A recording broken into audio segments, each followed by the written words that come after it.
Welcome, everyone. Good evening. We're just going to wait a few moments so that everyone has a chance to join.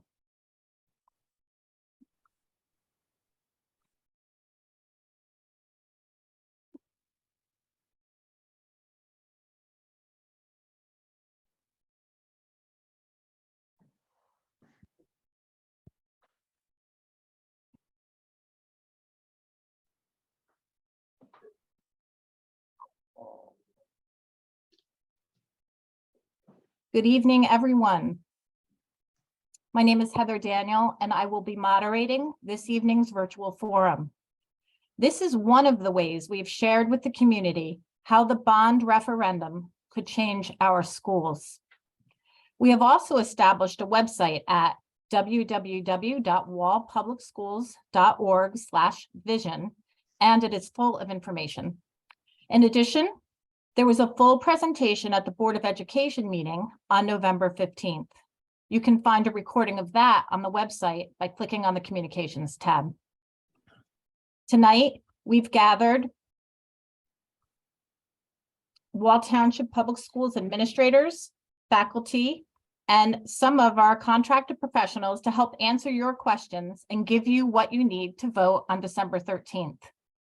We are happy to see so many people join this webinar, and we thank you for taking the time out of your night to learn more about the bond referendum. We have a couple of housekeeping rules to keep us on track before we get started. Please send your questions by email to vision@wallpublicschools.org. We will get to as many questions as we can before ending around 8:30 p.m. Receiving questions by email will let us combine questions that are very similar, which will help us cover more questions. It will also give us a way to answer people if we run out of time tonight or we need to do some research first. This virtual forum is being recorded. We'll add a link of that recording to the referendum website. That website has all of the information about the referendum, including a school-by-school list of proposed projects, the tax implications, where and when to vote, voter forms, and more. We update it frequently to answer any new questions you might have about the process. Let's get started by hearing from Dr. Tracy Handerhan, the superintendent of Wall Township Public Schools. Dr. Handerhan, could you start us off by reminding everyone of the district's visions for the bond referendum? As you know, our schools are hubs for our community, but they are definitely showing their age. The buildings need updates for standard mechanical and operating systems, equipment for more modern maintenance practices, and renovations that enable us to meet the growing needs of students and faculty. After years of assessments, planning, budgeting, and a whole lot more, we've determined which projects and which improvements were needed. And we knew a bond referendum was the perfect way of accomplishing this with minimum burden on the township, because the minimum burden was an absolute priority. The result is a 2-question ballot. The first question covers core improvements to all of our schools for no tax increase if passed through a referendum. And the second question covers important and more select improvements, which would result in a slight tax increase if voters approve it. Thank you, Dr. Handerhan. Now, when we say core improvements, it could mean a lot of things, from fixing our roofs to overhauling specific classrooms. We have Justin Kozik from Spiesel Architectural Group to provide an overview of the proposed improvements. Mr. Kozik, could you walk us through the improvements proposed on the ballot?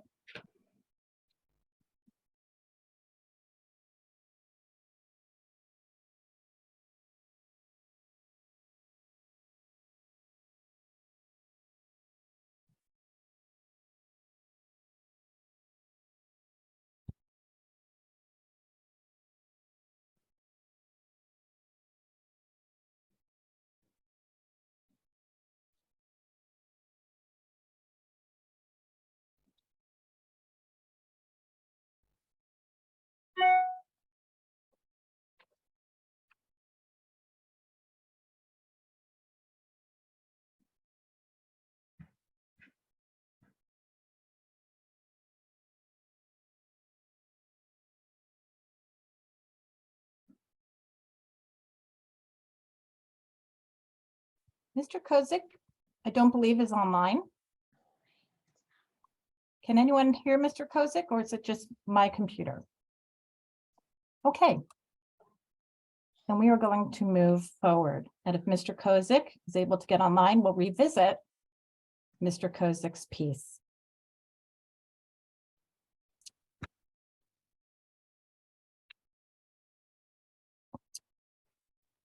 It looks like his computer is rebooting, so Okay. he'll be back in a minute. I think that we will move forward then, and we'll visit some of the enhancements that are proposed for art rooms, the high school auditorium, high school athletic facilities.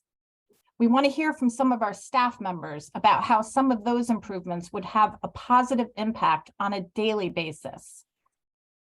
To hear about that, we are lucky to have with us Miss Jill Alexander, the chair of the Fine Arts Department and an art teacher at Wall High School. Mrs. Ellen Hollander, who is the director of vocal music and theater education at the high school. Mr. Les Hollander, the chair of the high school's music and performing arts department. And Ms. Marnie Henry, the school district's director of athletics. Thank you, everyone, for your time this evening. Let's start with the subject area of art, and then we'll continue to discuss the auditorium before moving on to athletics. Ms. Alexander, tell us how the needs of an art room have evolved. Sure, I'd be happy to do that. I want to thank you, Heather, and I want to thank the district administrators for asking me also to speak tonight. You know, Wall Township and, you know, more specifically, the schools in Wall Township are very near and dear to me. I currently live in my childhood home here in the township, and I feel blessed each day to get up and come to teach at our high school. High school that has always served me very well and has always been and continues to be very supportive of the arts. I started out at West Belmar and I graduated from Wall High School in 1999. And the art classes that I took at the high school are the reason that I am where I am today. I can confidently say that. I've been teaching in the district for 11 years. And since then, I have showed my own personal art in galleries across the country. And I have illustrated 2 published children's books, all of which I believe are an attribute to the excellent education I received while attending Wall Township Public Schools. It's certainly easy to say that the teachers in the program at Wall prepared me for the bright future that I have now in the arts. And today, you know, I'm really happy to be able to give back to Wall community and to be part of the teaching staff today. It's very important to me that we continue to offer our students every opportunity to succeed, which I believe will only be enhanced by improvements to the current learning environments that we have at the high school. We're definitely in need of some technological updates, and they would be life-changing to our student population in terms of the arts. Computers play such an important role in our lives today, which I think everyone could agree, and the art world is really no exception. I was a student of business before I decided to settle in a career of art. And I could tell you that the business world certainly utilizes artists and computers to assist in every aspect of production. I believe that it is essential that our students leave Wall High School with a working knowledge of digital arts, which is something that this referendum would certainly provide for.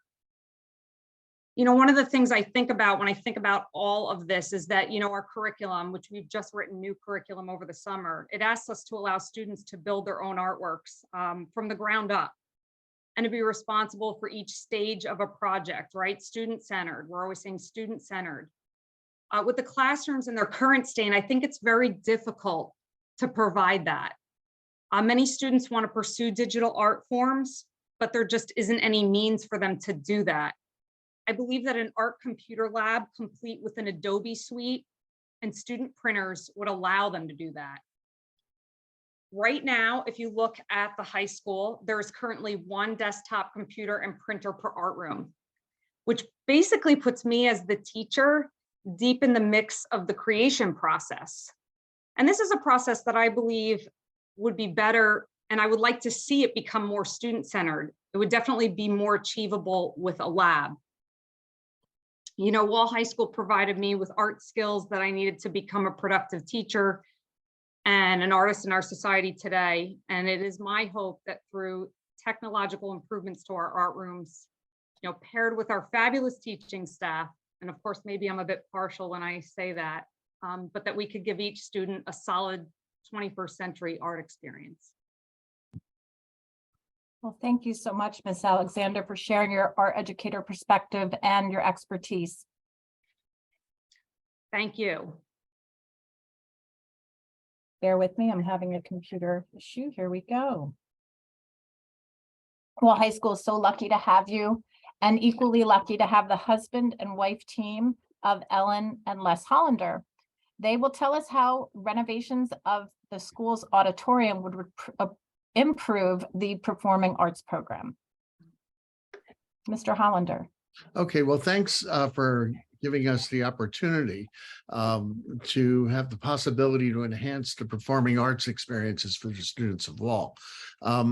While we have had decades of student achievement and wonderful performances and the like, we've been doing some of it in spite of our limitations.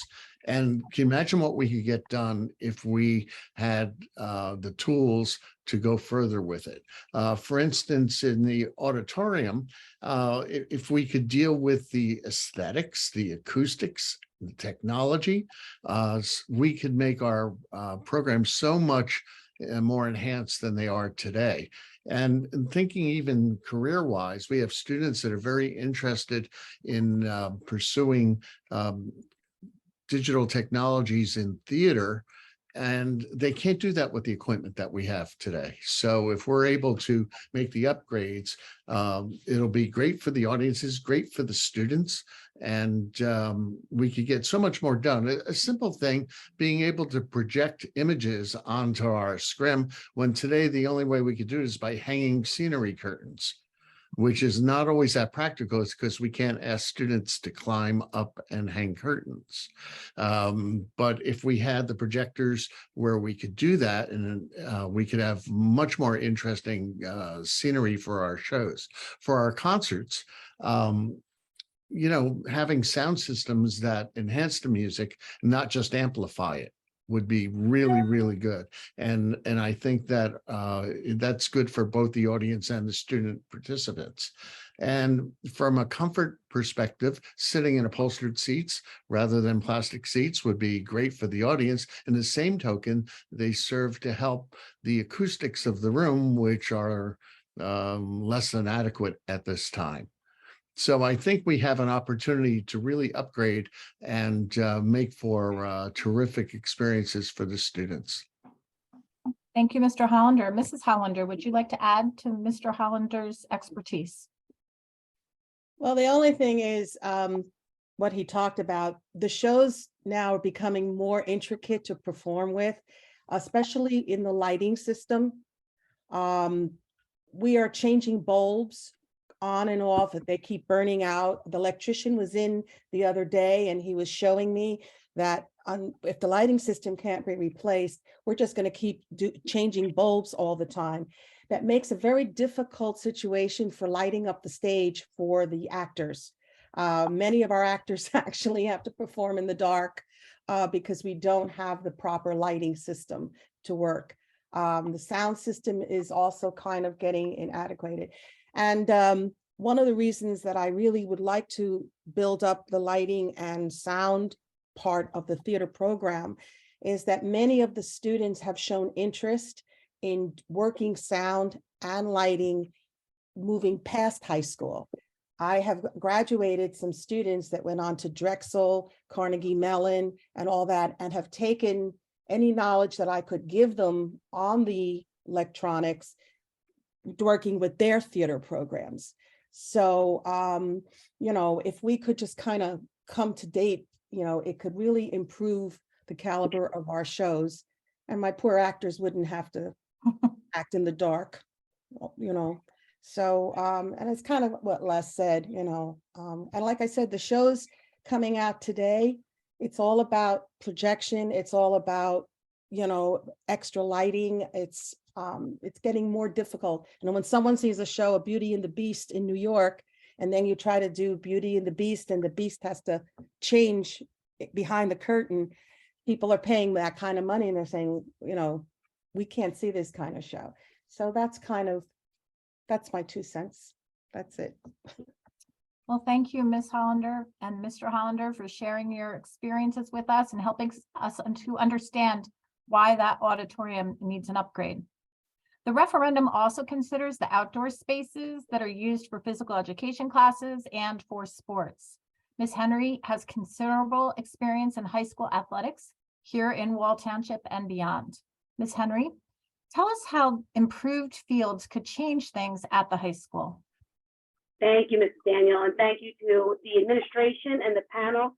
I'm blessed and honored to be here in my first official role as the athletic director for Wall Township Public Schools.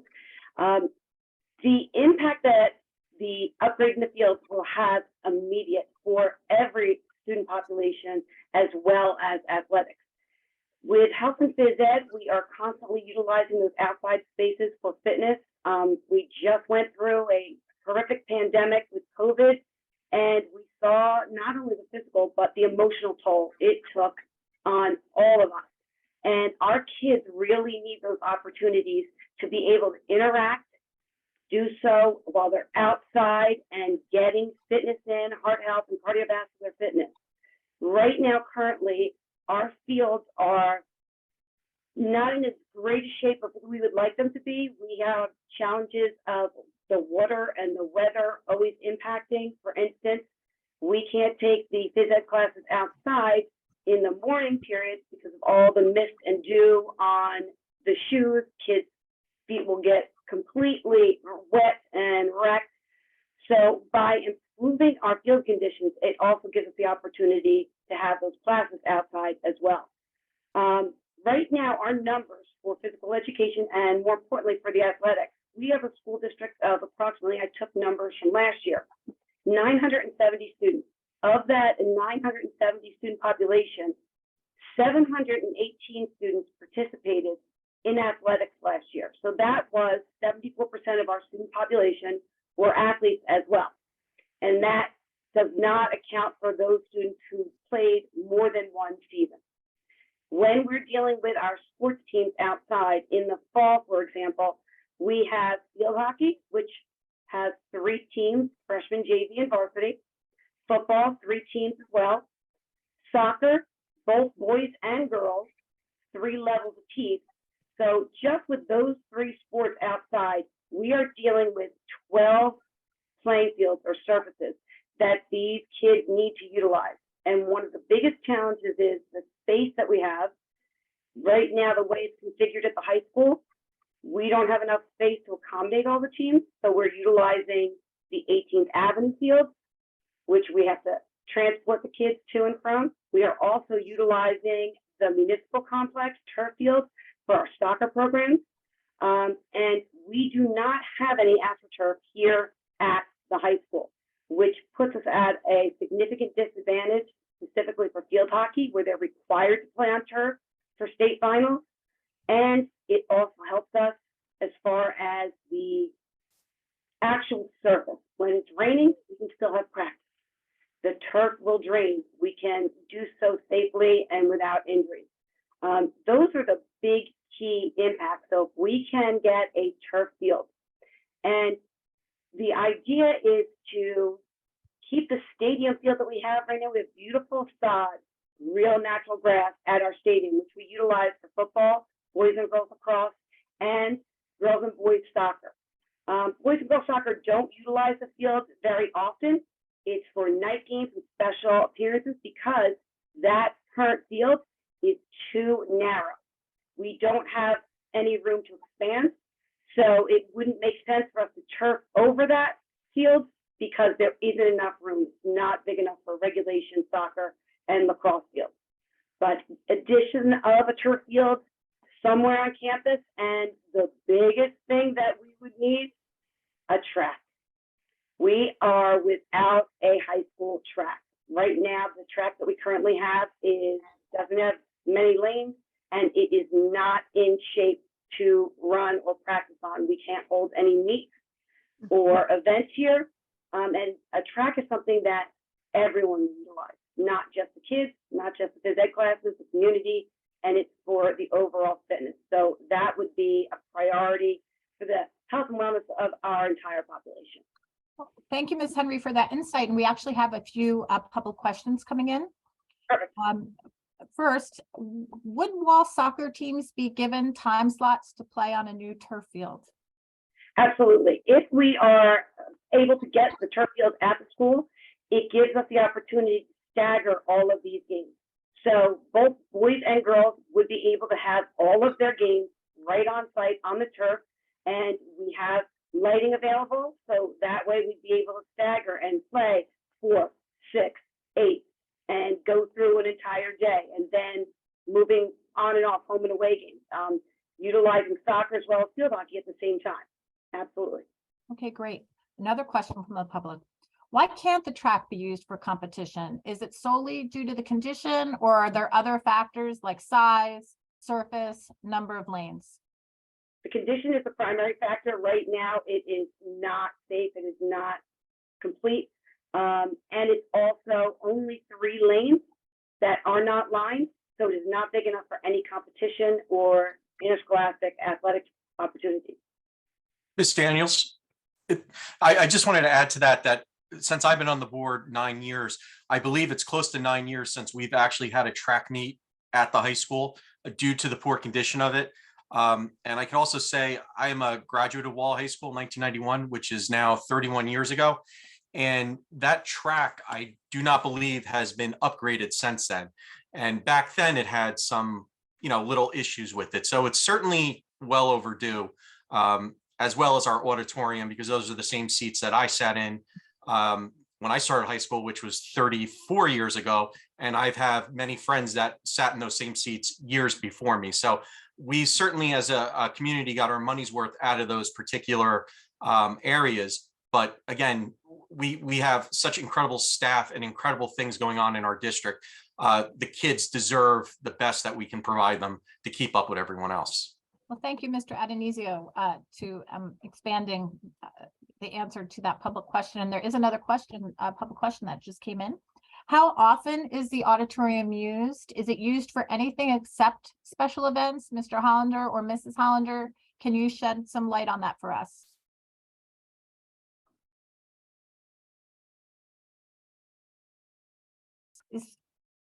You're muted, Mr. Hollander. Okay, sorry. So the auditorium is used on a daily basis for all of the musical theater classes. In addition to that, we have all of our concerts and theatrical performances. And I think that we have to look at how we can use our space in a way looking through a windshield rather than a rear view mirror. What are the possibilities if we had the kinds of technologies that this referendum could provide for us that we can share with our students and the community? Thank you, Mr. and Mrs. Hollander, and Ms. Alexander and Ms. Henry. And we need to move on to stay on our schedule for the night. We planned that schedule so that people could join the forum when a particular topic was being discussed that really interested them. So we're going to move forward to stick to that. However, we do have more time set aside at about 8:10 p.m. for additional questions. Remember, questions can be emailed to vision@wallpublicschools.org. We will try to answer questions during the appropriate segment according to our schedule, and there is time later for general Q&A from questions sent by email. Justin Kozik from Spiesel Architectural Group is back online and ready to provide an overview of the proposed improvements. Mr. Kozik, could you walk us through the improvements proposed on the ballot? Absolutely, Ms. Daniel. So, first off, one of the things that I wanted to go over is really kind of how we've gotten to this point. Spiesel joined the district and kind of our first task as architects was to perform a facility assessment on all the district facilities. This included both the buildings and the grounds, both the education facilities and non-educational facilities, and As part of that assessment, we kind of created a laundry list of potential projects that the school district could look into doing over the next 5 to 10 years.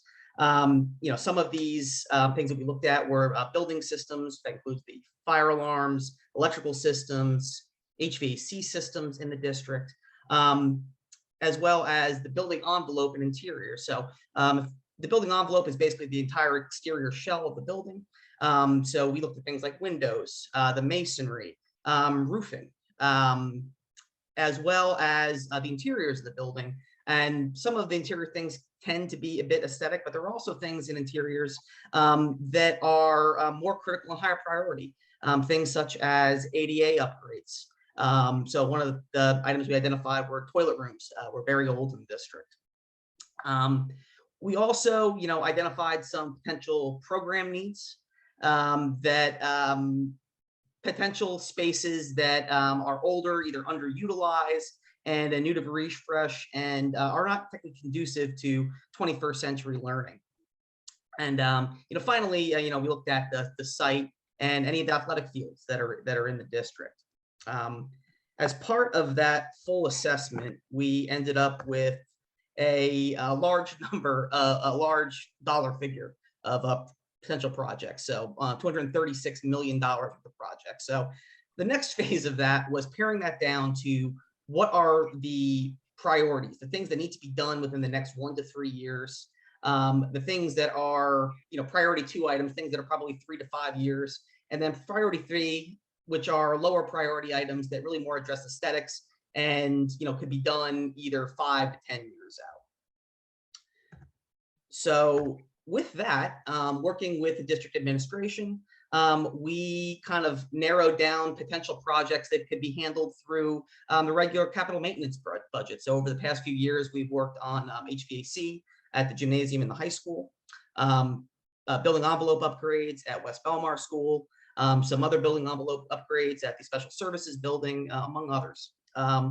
But with that big of a chunk, $236 million, some of those projects would need to be tackled through a different funding source. And that's kind of how we get to this referendum, as it is probably the best way right now in the, in the state to really get large amounts of work done and gain some economy of scale. So once again, some of the things that we identified: building systems upgrades, building envelope upgrades, building interior upgrades, and some program needs that were kind of priority 1 items. And that's how all of those items kind of fit into our question 1 budget, which ended up being $53 million. And some other items that were still very high priority fit into our question 2 budget. The reason for the two separate questions: question 1, it was very important for the district to be economically responsible, fiscally responsible, and look to do this as a no tax impact, as much done through a no tax impact as possible. So diving into a little bit more detail in the specific projects, building envelope scope. So like I mentioned, roofing and windows.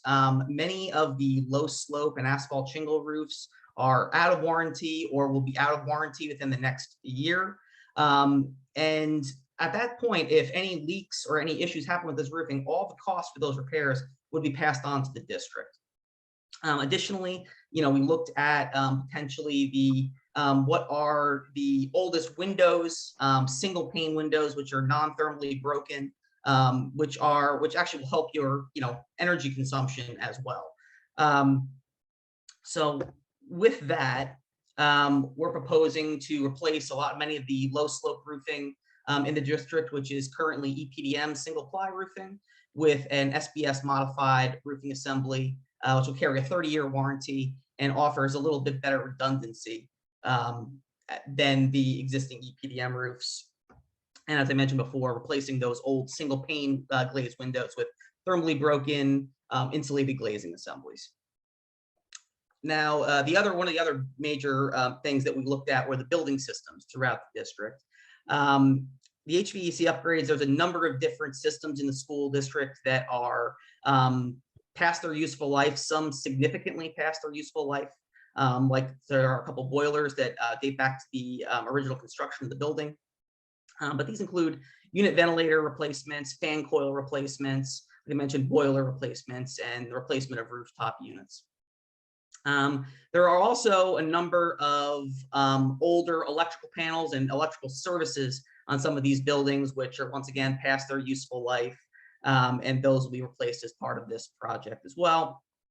And older fire alarm systems. So modern code requires fire alarm systems to be fully addressable.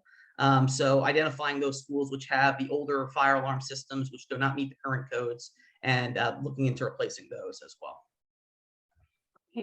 Thank you, Mr. Kozik. That was a quick overview of a large plan.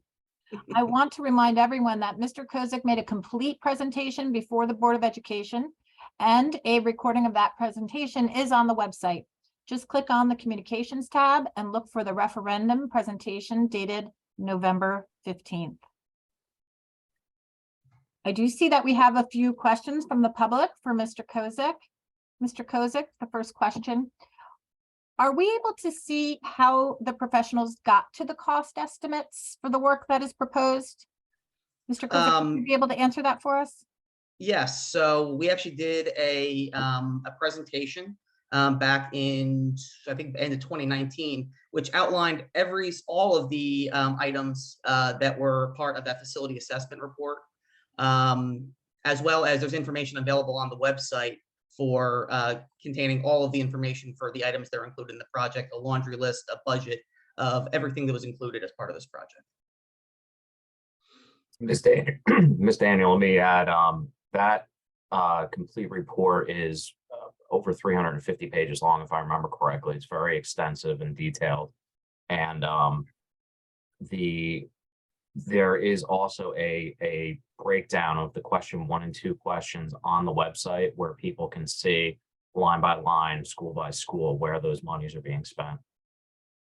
Yes, thank you, Mr. Nasser. Be sure to visit the website to get those specifics on each school's projects.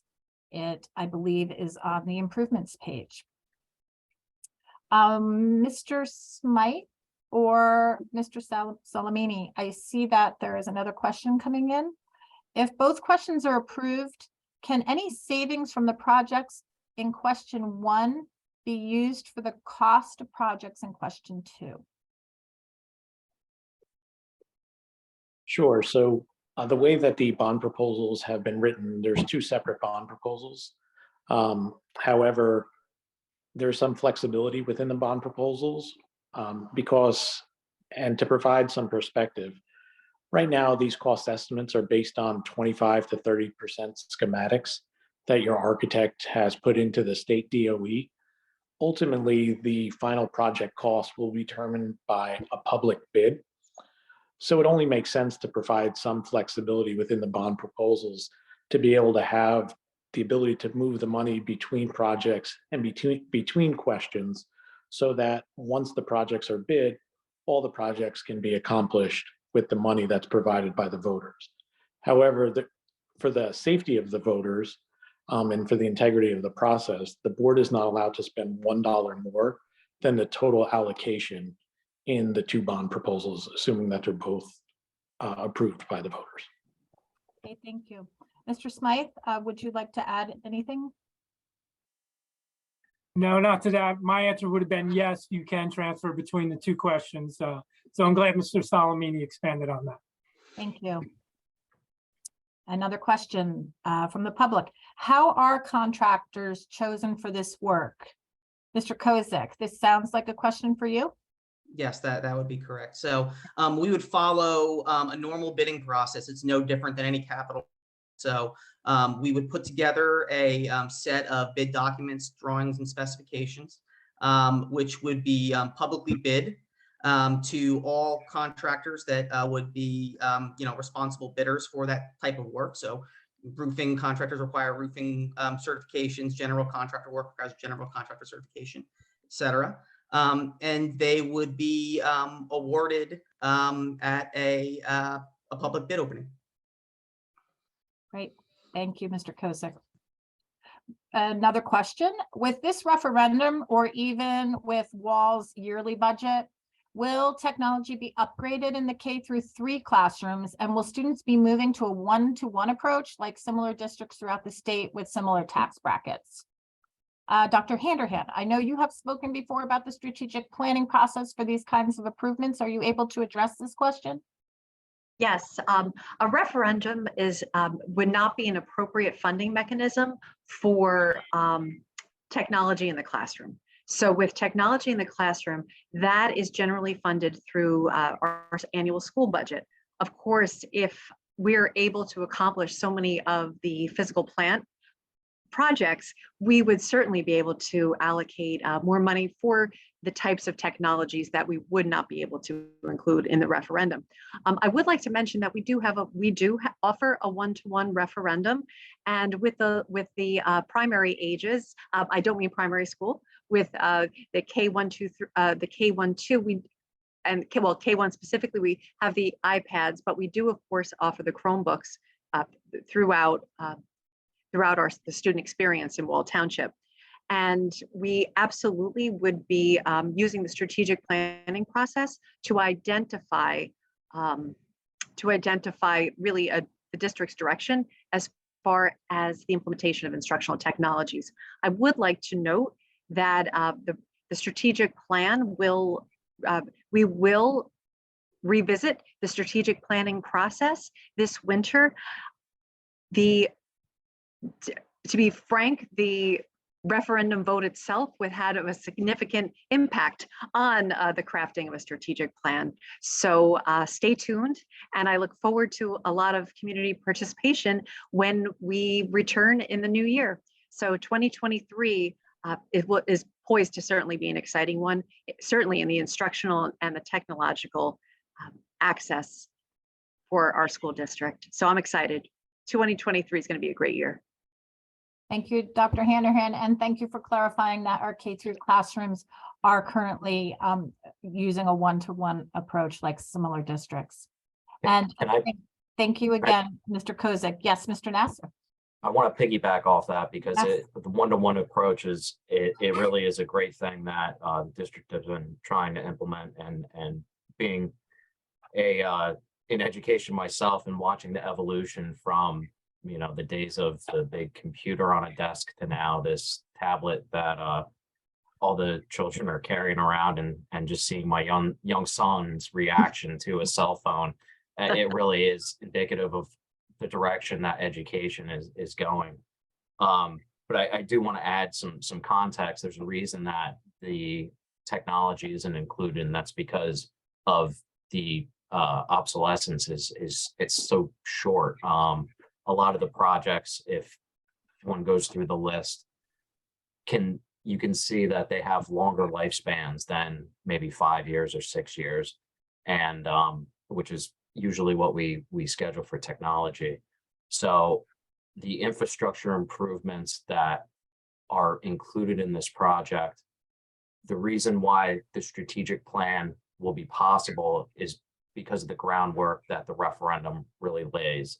So it's a layered approach that we're taking. Additionally, these won't be the last capital projects that take place. These are just most of the major ones with the longest lifespan. So again, it's a layered approach. We're really trying to lay a foundation for the strategic plan and the continued success of the district. Yes, and the strategic plan will certainly speak to facilities projects outside of the referendum so that we can prioritize it through the budgeting cycle. So I just want to really underscore the layered approach that Mr. Nasser was just speaking to. And again, Ms. Daniel, if I could add, because I was going to comment on what Mr. Nasser commented on, but essentially what the referendum is going to do is free up funds within the annual school budget for things such as technology. But also with regard to the question on how contractors are selected, because I think it is important to make sure that question's answered, that we're clear. Projects of this nature are going to require that they are publicly advertised. For specific to Wall Township, we advertise in the Co-Star as well as the Asbury Park Press, so that any qualified contractor would be able to bid. That bid is opened at a public board meeting. So that board meeting time and place is publicly advertised, so anyone can observe that. Board policy requires that we have a board member present during a bid opening. And then the award of that contract, after being reviewed and a recommendation by the architect as well as board counsel, is brought before the Board of Education, and an award of these contracts will be approved at a public board meeting. So. Right. Thank you again, everyone, but especially to Mr. Kozik from Spiesel Architectural Group for sharing your expertise on the needs of Wall Township Public Schools. We're glad to see some questions coming in from the public. Before we move to the funding segment of this virtual forum, I would like to make a couple of reminders. This event is being recorded, and the link for that will be posted on the website, wallpublicschools.org/vision. We have reserved the last segment of this evening's forum for more questions. Send them to vision@wallpublicschools.org. We will get to as many questions as we can before ending around 8:30 p.m. We will also try to send responses by email too if we run out of time tonight. The website is a great source of information. We have continually added to the FAQs page as the public asked questions over the past 2 months, and we will continue to do so for questions that come up frequently. Just so everyone knows, we are not answering questions in the order that they come in tonight. We are prioritizing the questions that have been asked frequently and those that directly relate to the referendum scope of work. Our time tonight is limited, and I'll remind everyone that a recording of the full version of the architect's presentation is on the referendum website. Just click on the communications tab. Our next segment is focused on funding. That topic is best explained by Sherry Tracy of Phoenix Advisors and Tony Salamini of Wilentz, Goldman and Spitzer. Ms. Tracy and Mr. Salamini, the floor is yours, and then we will move on to the questions. Thank you. Good evening, everyone. So as everyone's been discussing, the referendum questions have been broken into 2 ballot questions. And as was mentioned, the first was structured to be a net zero impact to the residents, to all of you. How can that happen? That happens because debt that's being paid off in the current budget year will primarily from the 1998 referendum will be coming off, and the new debt from the new referendum from question 1 will be able to come on, take its place, essentially reinvesting into capital, renewing at the buildings of the district, and have a zero impact to the total tax rate. Currently, average taxpayer is paying about $185 a year for debt service, and that's been in place for many years now, as we mentioned. Question 1 actually comes out, it's going to be roughly about $179, so essentially a neutral to slightly lower tax impact over that 25-year period. And importantly, all the projects in question 1 are receiving debt service aid. They were all deemed eligible by the state, and the state has given the maximum aid to these projects. So that's really key, because that allows the district to do more projects. By having the maximum amount of aid, we're able to add more projects to this question and keep it as a tax neutral impact to residents.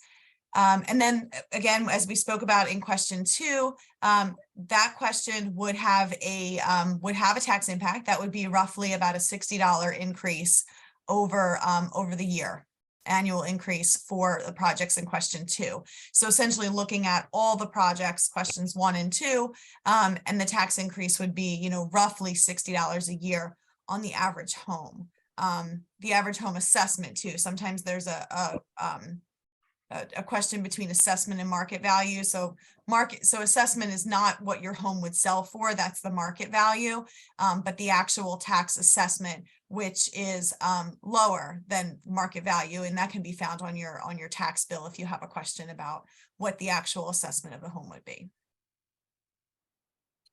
Great. Mr. Salamini, would you like to add? Sure. Tonight we've talked a lot about having the two separate bond proposals. So I think it's important for the voters to understand what exactly that means. For question 1 to pass, we just need a simple majority of the voters to vote yes for that bond proposal question. However, in order for bond proposal 2 to pass, bond proposal 1 needs to pass and bond proposal number 2 needs to pass. So the passing of bond proposal 2 is also contingent upon the passing of bond proposal 1. However, as a voter, you go and you will vote on each proposal independently. I think it's important just to echo some of what Ms. Tracy indicated. The huge advantage to doing this referendum is that debt service aid component. We've worked with tons of districts over the last several years to work on referendum. And anytime a client starts a discussion with me about potentially financing capital projects, we immediately start to talk about the benefits of a referendum because of not only spreading the cost out over the useful life of the project so that the residents that are currently living in Wall Township today don't get stuck with the full burden of paying the cost for the improvements of those projects. So spreading the cost out, but also getting that 34% debt service aid from the state is a huge advantage of issuing debt. So I think it's really important that everyone realizes that, this is a strategic planning component for the district. In order for the district to pursue this referendum, as Mr. Kozik indicated, a complete facilities assessment was done, and then a long-range facilities plan was done that was approved by the Department of Ed. And then the projects had to be submitted to the Department of Education for approval as well. And then as Mr. Smythe and Mr. Kozik indicated, there's an extensive bid process for the projects to determine who the lowest bidder is. And then, assuming that we have an approved referendum, the board is not allowed to spend $1 more than is approved by the voters. So there's a lot of safeguards for the whole process. And it is a process, and it's been a process of several years of planning, and many would argue very good planning by the school district in order to undertake a referendum because of that huge benefit of debt service. Thank you, Ms. Tracy and Mr. Salamini. Ms. Tracy talked about the difference between a property's market value and assessed value. There is a link on the referendum website that people can use to find the assessed value of their property. We do have a few questions that have been sent in. Oh, yes. Yes. I just wanted to say that from the board's point of view as well, we spent many, many hours, looking at a long-range facility plan and going over our facility needs, meeting with the individual principals at each school, finding out what the concerns were in each school, as well as just the facilities around the whole district. So when we sat down as a board and we discussed doing this at this time, it was because we had the debt dropping off, and it would be the perfect time to just replace it without a tax increase. That's why question 1, we spent so much time focusing on projects that we would get the state aid for to lower the impact, where it would be a 0 tax increase with question 1.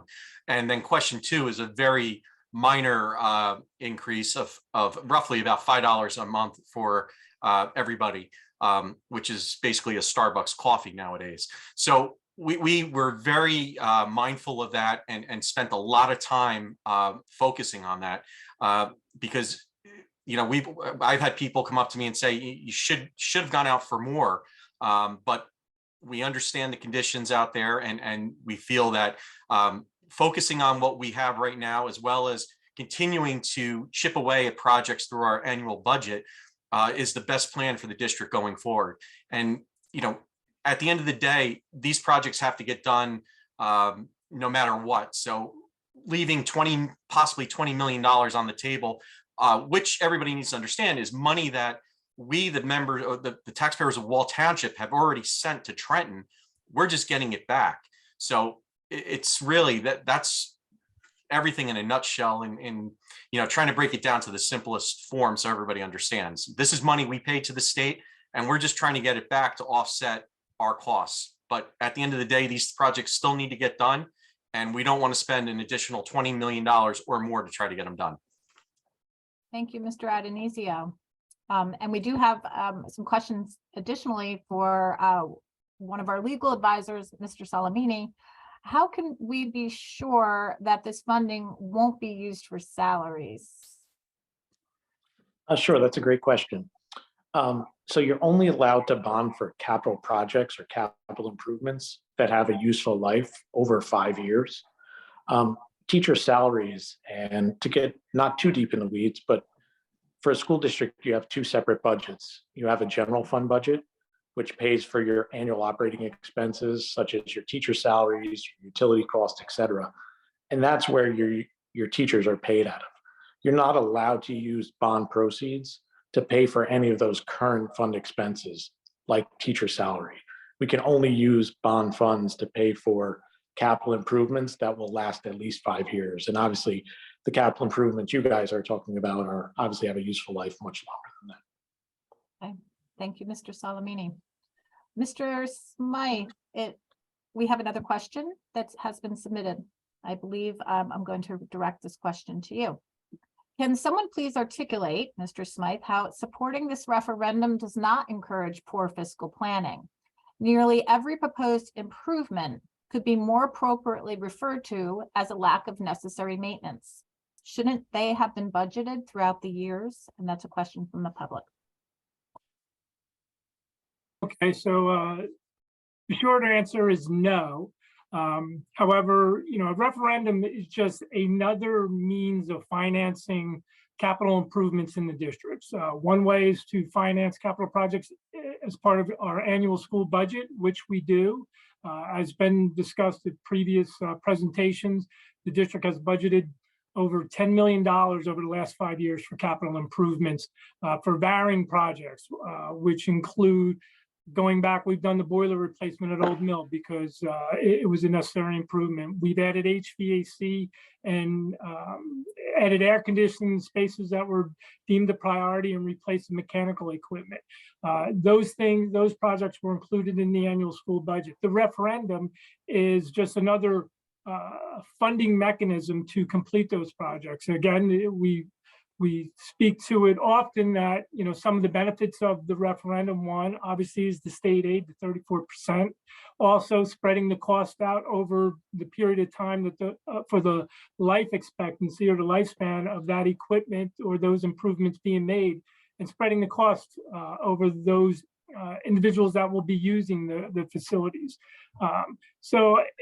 And I think we also have to point out, again, going back to Mr. Kozik's presentation, that the projects that are included in this referendum either are utilities or equipment that predates the prior referendum from 1998 that was successful, but a lot of the areas of improvement, such as roofs, such as mechanical equipment being replaced, were installed as part of that 1998 referendum and are coming to the end of their life expectancy.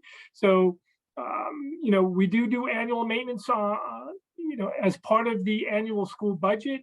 We pitch every year that a budget of our size, 82 million, that we should be budgeting at least $1 million a year for capital improvements. In addition to that, we spend $7 million keeping the lights on and maintaining our facilities as part of the annual school budget, which about $750,000 is budgeted just for preventative maintenance, the required maintenance that the DOE requires for us to invest in our facilities, so that when we do go out for a referendum, that we do qualify for the debt service aid that the district has in fact qualified for. No, I don't view it as a lack of maintenance over all these years. We have been doing maintenance on the facilities, but this is an opportunity to take advantage of, again, debt service aid and to spread the cost over the life expectancy of those improvements being made. Thank you, Mr. Smythe. There is another question from the public that's been submitted that I believe you could address for us. Could you please explain interest? How does it accrue? Where is it held? And what can it be used for? Does it go into the general fund, or can it only be used for projects that are part of the referendum? Okay. I will ultimately defer to Ms. Tracy as well as Mr. Salamini. However, again, we got to go back to the point that the district cannot spend more than what was approved by the referendum. So any accrued interest or any interest earned as part of the funds that we will have from the bond sales cannot be used for projects included in the referendum, because ultimately that would mean that we're spending more than what was approved. Interest is accrued. Well, I'll back up and say the funds are maintained in a separate fund. Like we have our general fund, our operating budget is at Fund 10. Capital improvements, these projects will be managed in a separate fund referred to as Fund 30. And the interest will accrue in Fund 30. And then at the time of the audit, the auditors will transfer those accrued earnings to either the debt service fund, which is again a separate fund, it's Fund 40, or and it'll be recorded as a miscellaneous revenue in the debt service fund, or will be recorded or transferred to the general fund as a miscellaneous revenue. That'll be a discussion on an annual basis on how that, whether it's transferred to the debt service fund, which again would go to offset our debt service payments as it relates to these bond sales, or if it is transferred at year end as part of miscellaneous revenue, it would go toward board surplus. And the only rationale that we would use to transfer it to the general fund is because at the year end, we take certain excess allowable surplus and we put it into our capital reserve account. But that will be transferred annually. Any interest that's accrued will be transferred annually as part of the audit into one of either the debt service fund or the general fund. But it cannot be used to increase the amount of money spent on projects as part of this referendum. Great. Would any of our other expert panelists like to weigh in on this question? I have additional questions that we can move on to. Do you want to weigh in? Just one additional comment. Mr. Smythe did a fantastic job of explaining that. That was great detail and absolutely, 100% correct. I'm only going to add that the tax impact numbers that I spoke about with the neutral impact for question 1 and then the roughly $5 a month for question 2 were based on interest rate at a 4.3 borrowing rate. Market rates are currently under 4. So we can't bond today, but if we could bond today, we would be actually under 4%. So those debt service numbers, everything we're talking about would be even lower, even better. And we have not factored in any interest earnings. So as Mr. Smythe said, the interest earnings investment rates, the short end of the yield curve, if you will, the 1-2 year rates are higher. They're actually 4.5 right now. The long-term rates, 20-25 years, those are the ones that are out below 4. So we have a very inverted slope to the yield curve, meaning you're going to borrow it less and you're going to be able to invest it at a higher rate. So that dynamic is also, just a huge benefit to for the timing of the referendum, because those interest earnings, as Mr. Smythe mentioned, can go right into the debt service, and that's less that's raised from the levy. Great. Thank you so much. You're welcome. Another question. If the referendum goes through, will we be able to see where the money goes as it is spent? Mr. Smythe, would you like to address this question? Yes, well, it'll be done in 2 forms. One, as part of the annual audit. Again, these projects will be managed in a separate fund in Fund 30, and that is reported on an annual basis as part of our comprehensive annual financial report, which would itemize all the projects and the expenditures and the available balances for each of the projects. But as well, we have on the referendum page of the district's website, just as we have the project cost estimates included on there now, that'll be something that'll be maintained going forward through the referendum, identifying the schedule of the projects within the referendum, the status of them, as well as what the initial cost estimate was, what the actual costs are, and what's happening with the funds on an ongoing basis. Great. Thank you. Thank you, Mr. Smythe. Thank you, Ms. Tracy and Mr. Salamini for breaking down the details. We've been talking a lot about how the projects were determined and how contracts would work, as well as what this all could mean for the students of Wall Township Public Schools. But nothing more will happen without voter permission to sell bonds. It's important to know how to participate in this referendum as a voter. Let's review the way the ballot is structured. Question 1 covers core improvements to our schools, from electricity to boiler upgrades. If question 1 is approved, there would be no tax increase. That's possible because of 2 factors: the special state aid the district would gain and the timing of the other debt being paid off. Question 2 covers the other important improvements to some of the schools and to the high school's athletic facilities. It would result in an average tax increase of $5 per month for a home assessed at the average for Wall. As Ms. Tracy said, a home's assessed value is different than its property value, and there's no need to guess at what it is. Go to the website and click on the FAQs page. One of those FAQs shows how to search for a home's assessed value and how to calculate the tax impact for that home. Question 1 can pass on its own with voter approval, but question 2 can only pass if question 1 is also passed. Polls will be open from 6 a.m. to 8 p.m. on Tuesday, December 13th. The website lists all 23 poll locations, and it includes a link to search which one a registered voter should use. It is also possible to vote by mail, and we know that the county was scheduled to send more than 2,200 ballots to voters who requested them already. Those should be in mailboxes today or in the next few days. It's not too late to request a vote by mail ballot. The application form is on our website. It must be received by the county, not postmarked, but received by next Tuesday, December 6th, if you want that ballot mailed to you. You can also make a request in person at the county clerk's office in Freehold up to 3 p.m. the day before the referendum.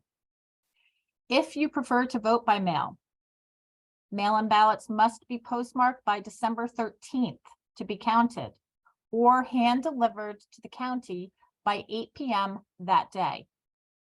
Please note that mail-in ballots cannot be submitted at a polling place. With that important business complete, we can devote the rest of this evening to additional questions. I see several questions. Dr. Handerhan, I believe this one is going to be for you. What efforts have been made to specifically inform the members of Wall's numerous senior communities about the referendum questions? Well, a community mailing will certainly reach certain senior communities throughout Wall Township. Contact has already been made and continues to be made with senior communities regarding the possibility of providing on-site presentations for our seniors. In an effort to provide greater community access to our Board of Education meetings, many people online probably are aware that we once again started live streaming our board meetings, and our board meetings, many certainly recently, have included presentations regarding the referendum. While we do not have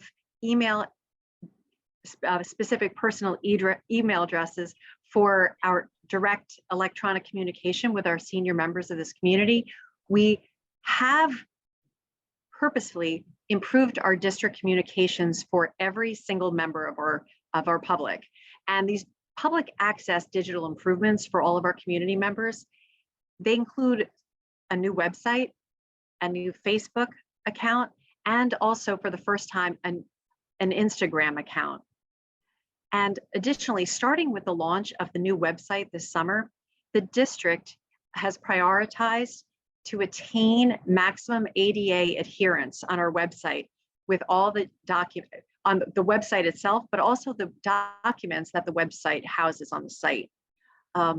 This also includes the dedicated referendum pages.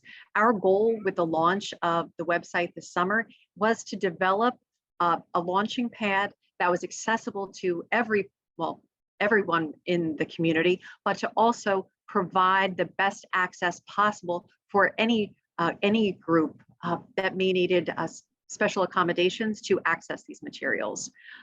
I would also be remiss if I did not mention how grateful I am to the CoStar, because since day one, when the word referendum was mentioned, they have provided continued coverage on the referendum for all of the Wall residents. And that also includes a large senior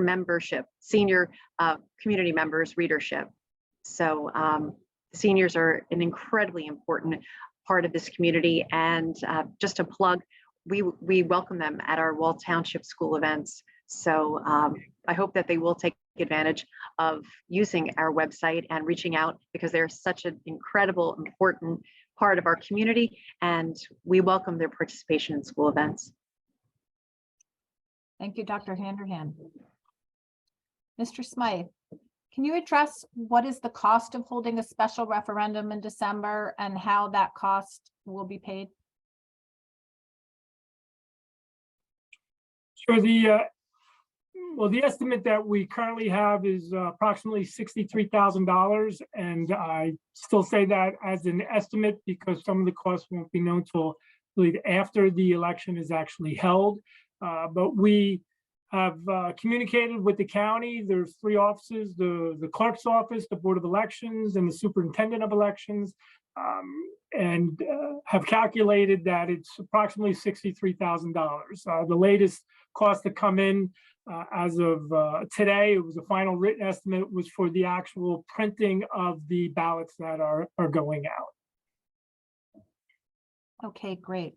And I might add that the information that Mr. Smythe just shared regarding the cost is available under our FAQ section of our website in 2 areas, under both the voter information tab as well as the funding tab. And I do see an additional question. Here we go. Why can't this just wait for the next general election in November 2023?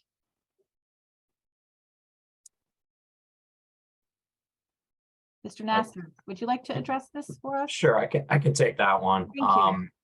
This is something that we've been working on for a few years now, so it's not an arbitrary date. Obviously, if we could have gotten it into this last November's general election, we absolutely would have. But it's important to understand that the timing of this is essential. We have the opportunity with debt rolling off and the payment or debt service falling off, to renew it at a rate that doesn't cause a shock to the tax rate. So as much as this is, strategic facilities planning, it's also strategic financial planning as well. There are a lot of improvements that are time critical as well, and it's going to take time. We're going to try to fast track as many projects into the front of this as possible, but I'd be remiss not to add that our lead times are increasing. Project timelines are increasing just because of supply chain issues. So the sooner we can get this started, the sooner we can get it finished. And, it's an all around strategy. That's the reason why. Thank you, Mr. Nasser. An additional question. Ms. Daniel, Oh, yeah. I just want to build off what was just said, that we have roofs in the district right now that are currently leaking. I saw a picture of a classroom that had 25 cans set up in it to catch water leaking.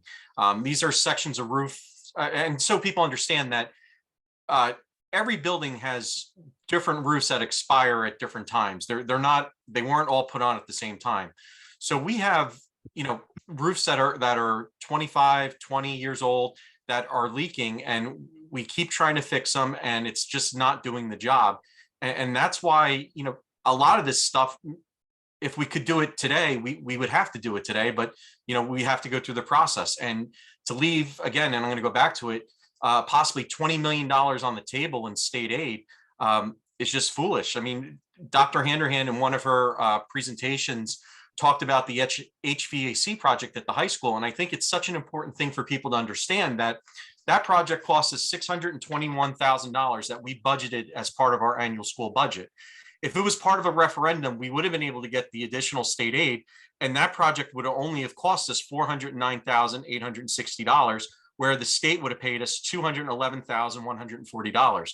So that you know, trying to use all the tools that we can from the state to get the most bang for the buck and get as much done as possible.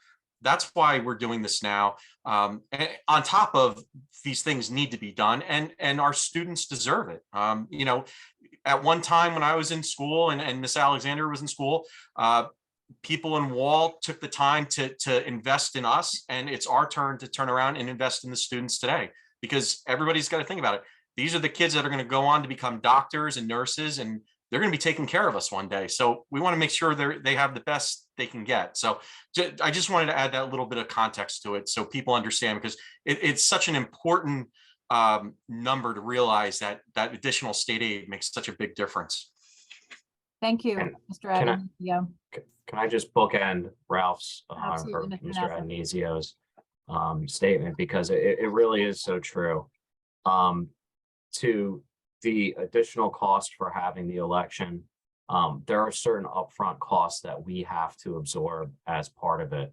If we do have a successful referendum, those costs get added into the bond issuance so that it comes off of the operational budget. So, you know, this is a $66 million project. It's a significant project. To go into it thinking that we're not going to have any upfront costs is well, that's just not reality. And this is the next phase of the district. It deserves the investment in my mind. Thank you.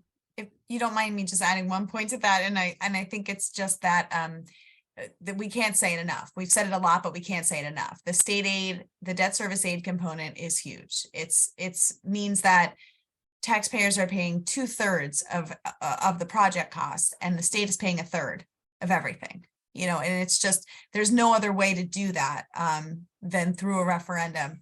There's no other way, you know, to have the state come in and pay, because Wall Township doesn't get a lot of state aid for other things. You know, you're not a district that receives a large amount of aid just for general operations. And so in this case, with debt service aid being able to pay for, you know, more than 1/3 of the costs, again, is just huge. It's a benefit that that you don't want to give up. Thank you, Ms. Tracy. I'll direct this question to Mr. Smythe, but also perhaps Mr. Kozak can contribute to this answer. The question is, what happens if actual costs are lower than the estimates? What happens to the savings?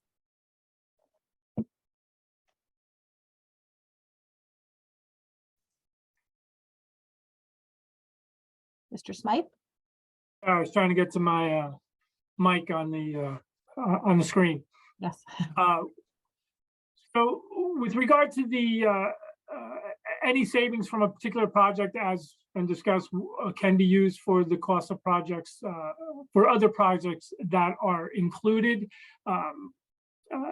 And the way and I'll refer to Mr. Salamini if he wants to expand on it, but the questions are worded such that as long as the projects fall within the scope of the ballot questions, the district is able to include the cost for those projects. If at the end of all the completion of all projects, any funds that are remaining, again, they can't be used for other purposes. It would have to be used to offset the debt that the district has on its books.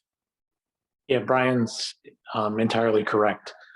Any remaining funds, once the projects are complete, have to be used to pay down the principal expense on the outstanding bonds as fast as possible. And the reason for that is they want the current residents to receive as much benefit as possible. So whatever amount is left over will have to be used to pay down the first available principal payment for that subsequent budget year. Thank you. Mr. Smythe, another question for you. Is everyone receiving a sample ballot in the mail for the referendum vote, or just those doing mail-in? Well, I don't want to say everyone, that's a dangerous word in my field, but I know that as part of the cost estimate, there's 22,000 sample ballots being printed and mailed, as well as another 6,000 mail-in ballots that have been estimated. So I would believe that would cover all the voting residents in the district, unless Mr. Addonizio may actually be able to address this question as well. Okay. That every registered voter in Wall Township will receive a ballot in the mail. And then people who have previously, this past election, voted absentee ballot by mail, they will automatically receive one in the mail. Some people, when the law changed, set up that they only want to vote by mail, so they're automatically sent one. And those people could vote by mail, or they could go and turn it into the county as well before, instead of sending it back in. But every registered voter in Wall Township will receive a ballot. I would just like to add that you cannot return a completed mail-in ballot to a polling site on the day of the election. I just want to reiterate that. We said it earlier, but I just want to emphasize that point. Thank you. Thank you. Another question, Ms. Tracy and Mr. Salamini. This question I will direct to you both. How does the state require the reporting of the project, specifically how actual costs compare to estimates? And is there an audit? So there's not a project-specific audit, but as Mr. Smythe indicated previously, all of the district's finances are audited on an annual basis. So the state does not do a specific audit. Your own independent auditor will review the invoices, et cetera, the bidding procedure for the projects, just like they do all of your other financial entries as part of the annual budgetary process and the annual audit process. Okay, thank you. And just to add that, and Mr. Smythe indicated it earlier, but the construction fund referendum proceeds are set in a separate account. So they're not commingled. So the funds get deposited after the bonds are sold, the proceeds are raised into that account and then spent from that account. So there is, and then as Mr. Salamini said, your independent, your auditor, the district auditor would review all of those. But that accounting will be very straightforward and clear since it's all deposited into a separate account. Great, thank you so much. We have an additional question that has been submitted. Will the new artificial turf field be used for football? This is a good question for Board of Education Vice President Adam Nasser, I believe. I know he has been responding to this question as he talks with people in our community. Mr. Nasser, can you talk about where the artificial turf field will be and other potential improvements for our athletic facilities? So the vision right now is that the turf will be in the center field. So if you look at a bird's eye view, there are some grass fields, some the old existing track and a field within that track, and then the football stadium next to it with the new grass turf. I've received a ton of feedback, and just looking at research, we want to maintain the natural grass for football. The turf would be in the center of the track, and it would be used for mostly our rolling ball sports, we'll call it. It's important to understand that turf is more than just grass and a playing surface. It's also a safety surface, and a lot of the feeling and a lot of the research that's out there in a high contact sport like football, where you have people falling and getting tackled. It's a rough sport. We all know that. The natural grass is many times more conducive to those types of falls to try to prevent injury. On the same side, there is artificial turf that have those same properties. The problem is that the football turf is usually longer. So if you're playing field hockey, you're playing soccer, the balls don't roll as well. So we're envisioning for the total site to have 2 separate play areas and 2 separate fields, 1 grass and 1 artificial turf. The artificial turf there would probably be occasions where, say, there's a game going on the grass, and there needs to be a practice. I'll leave that to our wonderful administration to worry about the scheduling.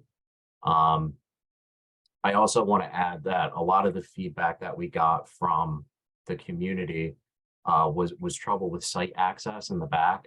So, this isn't just a field. We want to take a bird's eye view and look at the site as a whole to understand access from the parking lots in, make sure it's lit, make sure it's ADA compliant, and also look at the facilities that support those what are going to be 2 main playing areas, including lighting for both of those fields.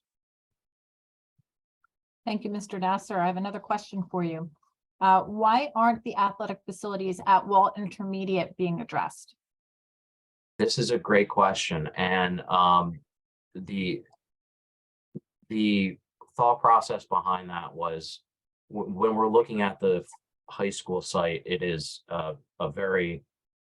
it's a large facility. We're looking at an athletic complex. So the total price of that is something that really needs to go out to the community to get their input and get their concerns addressed. When it comes to the intermediate school, I'm not saying that those concerns don't want to be addressed, but the work isn't as extensive to get the infrastructure in, to get the turf in. Those are things that we can absorb into our yearly budget. And like I said before, this is as much a financial strategy as it is a building strategy. So from a strategic plan standpoint, it makes more sense to absorb those into our yearly budgets with improvements and push the larger athletic complex into a separate question that can be voted on by the community. We have an additional question. Would the money be held in a separate account for a referendum? I think this was covered before, but it bears repeating for the citizen who sent in this question. Mr. Smythe, can you share how this works? Yes, school district finances are maintained in separate funds, and the capital projects fund is a standalone fund where all the funds related to the referendum, all the revenue, all the expenses will be included and reported in that separate Fund 30, which is capital projects. And that's will be audited separately as well and reported on separately as part of the annual school audit. Great. Thank you, Mr. Smythe. What percentage of the state, what percentage is the state paying for each question? Mr. Kozik, Mr. Smythe, who wants to take this question? I'll comment on it. I think we've emphasized it with regard to, of course, one of the benefits of the referendum is the state aid that we will be receiving. As much as we prioritize question 1 to have no tax increase, one of the other priorities in reviewing the projects and to maximize the state aid funding was that all the projects included in question 1 were eligible for the full amount of debt service aid or state aid available. So the easy answer to question 1 is 34%, because that's the maximum funding that we can receive from the state. All the projects within question 1 qualify for the full amount. So the dollar amount of state aid attributed to question 1 is 34%. With regard to question 2, which is a little over $13 million, the number is about a little less than $6 million, which was eligible for state aid. So on a percentage basis on the total amount of the second question, it works out to be about 15% in state aid. So it's the $2 million in state aid that we would receive against the entire amount. It's still 34% for the 34% of the projects that qualify, but because there are certain projects that aren't directly related to educational spaces, such as increasing parking lots or certain athletic improvements, they didn't qualify for that debt service aid. So overall, on the entire second question, it works out to be 15%. Okay. Mr. Kozak? I'd like to piggyback on Mr. Smythe's comment there, just to give everyone a better understanding about which projects are eligible, which projects are not eligible. The state has a very distinct set of projects which are fundable. Direct equipment replacement, interior renovations, roofing replacement of full systems are 100% eligible for that funding. But there are other projects that although our district needs are not eligible or not eligible at that full amount. For example, site work is one of them. That's where most of that additional work in question 2 that's not eligible falls. Thank you for expanding on that, Mr. Kozak.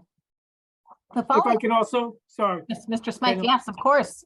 And just to add to that, in this, when we were preparing the annual school budget for the current school year, we considered that in identifying the projects that were to be included.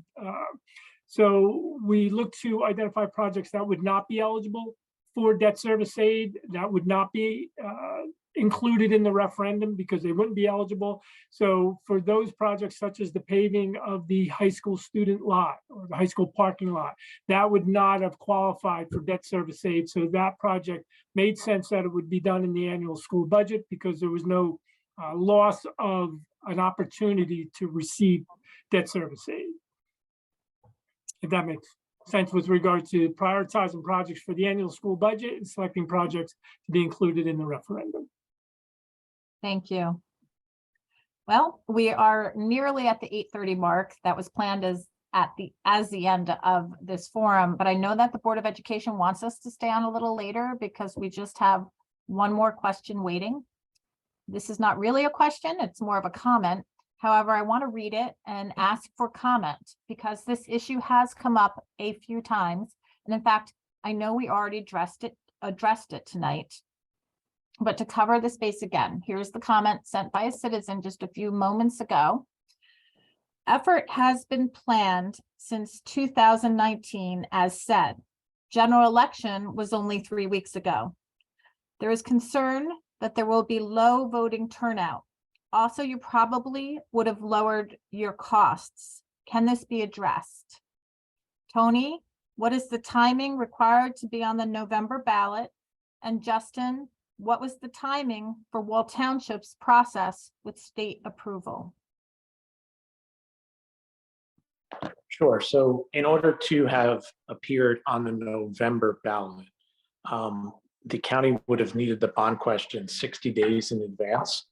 Therefore, the board would have needed to receive their approvals from the State Department of Ed sometime in the summer and would have needed to adopted their bond question probably at their August meeting. The board didn't receive their approvals until after that period of time. So even though there's only a month between November and December, because of that timing requirement, where there's such a far lead time for the November election, in order to have a bond question appear at the December election, you only need to approve the bond question and have it to the county 19 days in advance. So that really gave the board up till almost their October meeting to get the approvals. So even though the November election to the December election is only a month away, it almost gave you an extra, over 2 months to get those approvals from the state of New Jersey. And I'll let Justin talk about the actual approvals when they came in and the process for obtaining them. Thank you. Sure. So thank you, Mr. Salamini. So in terms of the application process, so first of all, there were a total of 18 applications for these projects that were submitted to the to the state, and the reason for so many applications. One, in order to present two questions, all the items on question 1 at one building, all the items on question 2 at another building need to be separate applications and submitted separately with separate drawings. Additionally, being fiscally responsible, any projects that required educational adequacy review were also submitted separately, as those projects are subject to a review fee. So in the most expedient manner to submit the projects would have been to submit them one application per school. However, like I said, being fiscally responsible, if that was done, a higher review fee from the DOE would have applied. So in certain cases, I don't remember exactly what the percentage is, but this could be on the measure of tens of thousands of dollars that the district would have to absorb without doing the larger number of applications. So in terms of when the applications were submitted, they were submitted in 3 separate stages. One at the end of May, which is all the non-educational projects, and then the educational projects, which required a little bit deeper dive and coordination with the district, were submitted in middle and the end of June. The Department of Education is supposed to review all projects within between 30 and 90 days of submission. In all cases, every single one of these applications, they took over 90 days to review. Unfortunately, the DOE is highly understaffed at the moment and is actually taking longer than their actual review time. So that's part of the reason that we were not able to get these applications in for that, or the approvals in for the November election. I believe the last set of approvals came in early October, mid-October.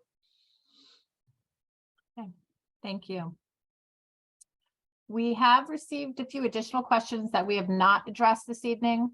We will do the research necessary to answer those and reply directly to the citizens who sent them in. We have received another question that we can address tonight, however. Will HVAC be brought to each classroom in these buildings? Since roofs are being replaced, we view that the ductwork can easily happen with the right approach to replacement of roofs and HVAC upgrades. Mr. Kozak, can you respond to this? Sure. So the vast majority of the classrooms in the school district are actually not served by rooftop equipment. They're served by what are known as unit ventilators or fan coil units. And if you've ever been inside a classroom, you've probably seen them. You didn't know what they were called. It looks like kind of a small metal box on its side that's usually adjacent to a window opening. And the reason it's always adjacent to a window opening is because it does have the V component of HVAC, which is ventilation. So currently, all the classrooms are bringing in fresh air as per code regulation. So we're not adding ventilation a component to this. Really, what we're doing is replacing the equipment in kind. So in this case, now there are certain units that we're replacing that are rooftop units. Yes, there is an advantageous quality to this, being able to do both the HVAC equipment and the roofing at the same time. But in the vast majority of cases for the classrooms, that will not apply. This will be the case, however, for some of the gymnasiums. So there are a number of old, what we call H&V ceiling hung units in the gymnasium and multi-purpose room spaces, which we'll be replacing with packaged rooftop units. So in those cases, yes, that is an advantageous scenario when we will be doing that at that time. Thank you. Mr. Kozak. Can I add to that? Yes, So what I will remind anyone, over the past few years, we've done HVAC projects. We look to add air conditioning when we replaced the heating and ventilation. We did this at Old Mill School, at Allenwood School, and Central School. We prioritized at West Belmar, Allenwood School, and Central, those spaces that are on the second floor that were, obviously would be hotter than the first floor. Those spaces that did not have air conditioning, rather than wait for a referendum project, they were included in the annual school audit. Annual school budget, because again, they were prioritized. But with question 1 question 2 both being approved, and after the completion of construction, correct me if I'm wrong from anyone, but I believe all instructional spaces in our schools will be air conditioned with the completion of those projects and with the referendum. That is not currently the case, but with the passing of the referendum, any spaces currently not air conditioned would receive air conditioning as part of this project, with both questions 1 and 2 being approved. Mr. Smythe, that is correct. Thank you. Thank you all. This virtual forum has given us some great information and great dialogue. We are grateful to the citizens of Wall Township who have a true interest in learning about the details of this referendum. And we thank them for making the time to send in questions and listen to our advisors. Let's pause for a minute, though, to thank the outside professionals who joined us tonight. Architect Justin Kozik, thank you very much for all of the information you shared. Also, our financial and legal advisors, Sherry Tracy and Tony Salamini, thank you for making time tonight. And our own Wall Township Public Schools staff members who gave us their insight into how these improvements could impact our students. Thank you to Mr. Les Hollander, Ms. Ellen Hollander, Ms. Alexander, and Ms. Henry. Before we close out this virtual forum, we have 2 important reminders. Remember that the website wallpublicschools.org/vision has a significant amount of information for you, the voters, and anyone who has a question that was not answered tonight or is not on the website that can send that question to vision@wallpublicschools.org. Most importantly, remember to make your voice heard on December 13th. Thank you all and have a wonderful rest of your evening. Thank you, Heather. Thank you.